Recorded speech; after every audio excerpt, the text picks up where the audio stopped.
Hey guys, welcome back. Today we're going to have a look at niches and why they're important when selling designs. I'll also talk a little bit about trends and why those are important, and I'll give you a few ways to find them. Then we're going to build up from the last video where we made a text design. I'll show you how to add images to them and how to source those images. So first, what is a niche? A niche is a specific interest that your customer base has. Note how I say specific. Obviously your store will have a topic, or maybe many topics. And a niche is the more specific interest that falls under this topic. For example, if the topic is music, the niches would be things like different genres of music, different instruments. This is because someone who loves classical piano might not be too big on saxophones, so you have a classical piano niche and a saxophone niche. Likewise, someone who's into opera music probably isn't into EDM or death metal. So let's do a quick little activity. This is what I like to do when I'm out of ideas and I need inspiration. Just take a piece of paper, write in the middle star, and then circle it. We're going to make a thought shower, or a spider diagram, or a mind map. There's lots of words for it. Anyway, from this centre point, which will be your star, we'll have the topics that are in that star. So for example, you might have paranormal or supernatural. That's a pretty strong topic. This is what you'll name the Redbubble collection that you'll make for all of these ideas. So under paranormal, we could have ghosts, demons, UFOs, aliens. You might have geographical places like Roswell or Area 51.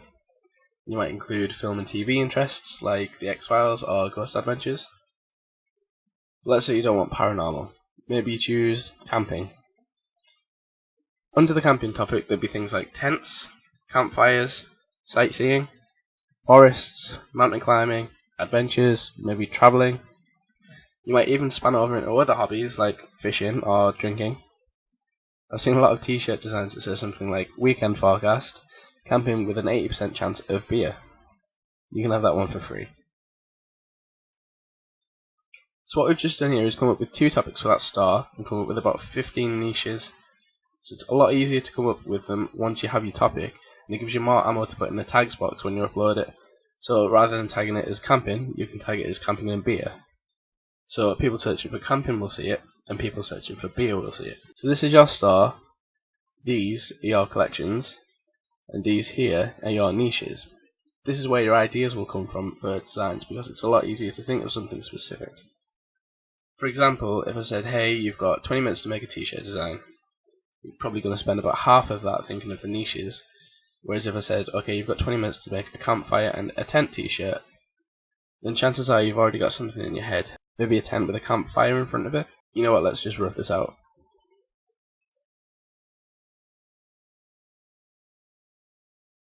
Weekend forecast. Bend the text around the image so that it all feels like one design, not broken up at all. Underneath we can have camping with an 80% chance of beer. Maybe even draw a blue line here and some ripples to make it look like a river or a pond or something. There you go. 20 seconds and there's an idea already mapped out. Okay, so that's niches. Now let's have a look at trends. Trends are niches that rise and decline in popularity. So, for example, if your topic is something like video games, then one of your niches might be role-playing games. So role-playing games is a niche that's going to have constant interest, but say a new game comes out like The Legend of Zelda or Spyro that just got remastered. These are trends. They build up a lot of hype, and if you know about them and plan for this, then you can ride that wave. So if you knew that, okay, next month a new Legend of Zelda game was coming, you could plan ahead with that and take a really famous quote from it. It's dangerous to go alone, take this. That's a quote from an older game where you received a sword. So you could create a design that had that quote, and maybe like a balloon sword, so it made it a bit playful and funny.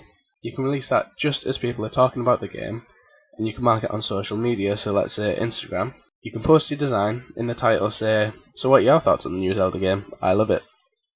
Then you can drop a link to your design or say, hey, you can buy this t-shirt to show off your love for the game here. And then while people are searching for The Legend of Zelda, your design will be mixed up in that massive wave of traffic and interest. But then how do you find out about these trends? Well, there's different kinds of trends. So for the role-playing niche will be an evergreen trend. You'll get a few designs sold each month all year round. Then there's seasonal trends. These are fairly obvious ones, but Just for example, it's currently January, so which seasonal trend is right around the corner with a massive commercial aspect to it? Valentine's Day. So for the niches in this topic, you might sell a couple throughout the rest of the year, but most of the sales will just be before Valentine's Day. The same thing happens with Christmas. So those are two seasonal trends. So what about the others? Well, these irregular trends are harder to spot unless they're part of your interest, which is why I recommend starting with making designs that you would buy. Focus on your interest because you'll be aware of these trends as they come. For others, I'll show you a tool that you can use. This here is Google Trends. To get here, literally just Google Trends, and it's the top link. Now you can test a trend if you want. You could search in the box Legend of Zelda, and it'll tell you all about its trend and analytics, but you'd have to know that this exists in order to do that, and if you know it exists, chances are it's already a trend and you can market for it. But to discover other trends, we can click here on the left hand side to these three little lines, then we can click on Explore, and from this we can see a few results of what's currently trending. So right now we can see that 2019 is trending. Obviously that's a seasonal trend because it's the new year. We can see that Fortnite the game is trending, the World Cup is trending, and so is climate. So these are the topics that are trending. If we have a look at this box over here, we can see what people are actually typing. So this in particular can help with setting tags. If you click to the right of each of these results, you can search Google for what these are, and you can branch into these topics a little bit to come up with t-shirt ideas. We can also narrow this down a little bit with the drop down menus, so we can click categories, scroll down to something like games, just because we've been talking about Zelda and I kind of got it on the brain now. Then click video games, and we can go even further than that if we wanted to. You could get more specific ideas, but here we'll at least get a few ideas from topics. So you can see that FIFA 19 is really popular. Breakout means that there's a massive trend for that right now. Lots of people are searching for it, but anything above sort of 1000% is a good topic. We've also got Smash Brothers and Madden. So as long as you're not dragging copyrighted images into your designs, you can use this tool to target trending niches. Speaking of which, let's build upon our Photoshop skills from last week. If you've missed the video, then go back and watch it. I'll show you the upload process of Redbubble, and I'll show you how to use basic tools in Photoshop to make designs for t-shirts, and I'll talk about the different file types that you'll use and when to use them.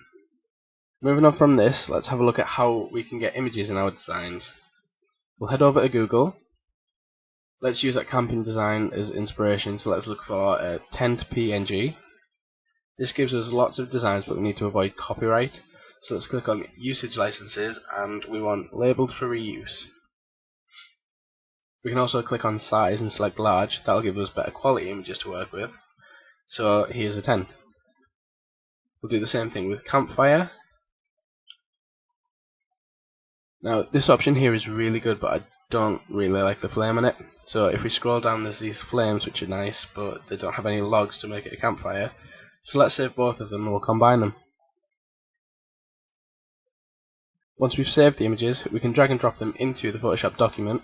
Remember, we'll use A3 at 600 resolution. Go back to the last video if you want more info on this. Once they're in the document, we can use the mouse to move them around. With the image layer over here selected, we can press Ctrl and T to transform the image. This lets us change its size. If you hold down Shift while you're moving these corner ones, it'll keep it in perspective. So by moving these images around for a bit, we can play with the position, have them nicely laid up over each other, and in the layers section down here, the ones that are higher up in the list are the ones that are on top. So here's the image of our design. Now we just need the text. If you want me to make some videos explaining different tips and tricks on Photoshop around text designs, just let me know in the comments. If there's a big enough want for them, then I'm happy to make them. For now though, we'll just fast forward this till we have our design. Okay, there you go, all done. Remember that you need to remove the background when you save, and make sure you've saved it as a PNG file when you upload it. And that's it. Thanks for watching guys. If you like this video, then smash the like button. Any questions, then drop them down below in the comment section. I'll see you next week. See you later.